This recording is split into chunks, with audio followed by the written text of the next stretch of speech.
নমস্কার, সবাই কেমন আছেন? আশা করি সবাই ভালোই আছেন। আমরা আবার চলে এসেছি আমাদের আগমনীর একটা নতুন দিনের গল্প নিয়ে। এই ঠান্ডা ঠান্ডা ওয়েদারে সকালের ব্রেকফাস্টে বানিয়েছিলাম গরম গরম ঝাল ঝাল করে পাস্তাটা ক্যাপসিকামও দিয়েছিলাম, খুব ভালো হয়েছিল খেতে। তারপরে ঘরের টুকিটাকি কিছু কাজও ছিল, সেগুলোও করলাম। করে নিয়ে তারপরে গুগুলকে স্নান করানো হয়ে গেছে, স্নান টান করিয়ে নিয়ে চলে এসেছি নিচে। মাম্মাম আর গুগুল খেলা করছে, আর মাম্মাম গেছিল হচ্ছে চিড়িয়াখানায়। এখন মাম্মা মামাকে চিড়িয়াখানার গল্প বলছে। বাঘ মামা যে মাম্মামের সাথে সেলফি তুলেছে সেই গল্প, সিংহ মামা কিরকম করে হাঁটছিল সেই গল্প। আমি আবার জিজ্ঞাসা করলাম, কিরে তোদের বন্ধু বান্ধব দেখলি তো খাঁচার মধ্যে বড় বড় লেজালা ঘুরে বেড়াচ্ছে, একবার এই খাঁচা থেকে ওই খাঁচা, এই ডাল থেকে ওই ডাল।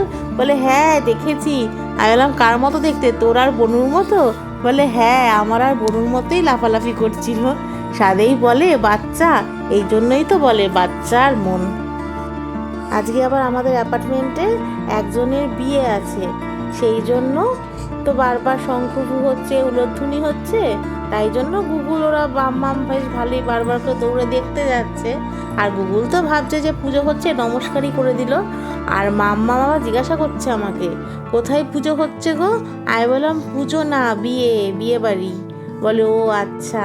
ও তো আর মেকআপ করতে খুব ভালোবাসে জানেন তো, আর কেউ যদি মেকআপ করে তাহলেই ও পুলিশ ডেকে নিয়ে চলে আসে।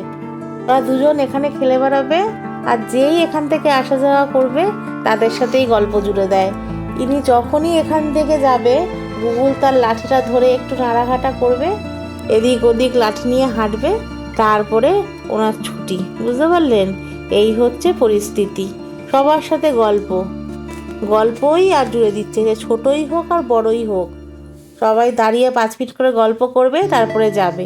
এখন মাম্মাম গেছে স্নান করতে, তাই জন্য গুগুল ওর বাবাকে ডাকছে। ওর বাবা জানলা দিয়ে কথা বলছে, ব্যাস সেই আনন্দে এখন নাচছে। বলছে বল দিতে, বারান্দা দিয়ে বলটা নিচে দিতে বলছে। ওই জন্য একবার জানলার কাছে যাচ্ছে, একবার বারান্দার কাছে যাচ্ছে। বন্ধু, আজ কিন্তু হাওয়াটা দারুণ দিয়েছে, বেশ ঠান্ডা হাওয়া, আর তার সাথে ওয়েদারটা ঠান্ডা ঠান্ডা। রোদটা না একদম গায়ে লাগছে না, মনে হচ্ছে যেন একটা হালকা রোদ, মিষ্টি রোদ এরকম মনে হচ্ছে। অন্যদিন যেমন রোদে থাকা যায় না, রোদে গেলেই মনে হয় ঘরে যাব, আজকে কিন্তু সেটা একদমই লাগছে না। ওয়েদারটা পুরো একটা শীতের যে আমেজ, শীতের আমেজ কি, শীত পড়েই গেল। কিন্তু জানেন তো, রাতের দিকে না ঠান্ডাটা কম লাগে, এই 8টা-9টার পর থেকে তখন কিন্তু এই ঠান্ডাটা ফিল হয় না। রোজই ভাবি দুপুরে যখন এত ঠান্ডা, রাতে মনে হয় আরও ঠান্ডা পড়বে, কিন্তু সন্ধ্যাবেলা তাও ঠান্ডা থাকে। যেই 8টা-9টা বাজে ঠান্ডাটা মনে হচ্ছে কমে যাচ্ছে। কি জানি আমাদের এখানেই হচ্ছে না আপনাদের ওখানেও হচ্ছে, বলবেন তো? অনেক খেলাধুলা হলো বন্ধু, এবার গুটি গুটি পায়ে চলুন ঘরের দিকে এগোই। শীতকালে না একদম সময় পাওয়া যায় না, এই সকাল হয় এই সন্ধ্যা হয়ে যাচ্ছে, আর এই যে খেয়ে উঠবো, খেয়ে উঠে সবে চোখটা বন্ধ করব, এর মধ্যেই আবার সন্ধ্যা দেওয়ার টাইম হয়ে যাবে। শীতের বেলা দেখতে দেখতে কেটে যায় ঝড়ের গতিতে।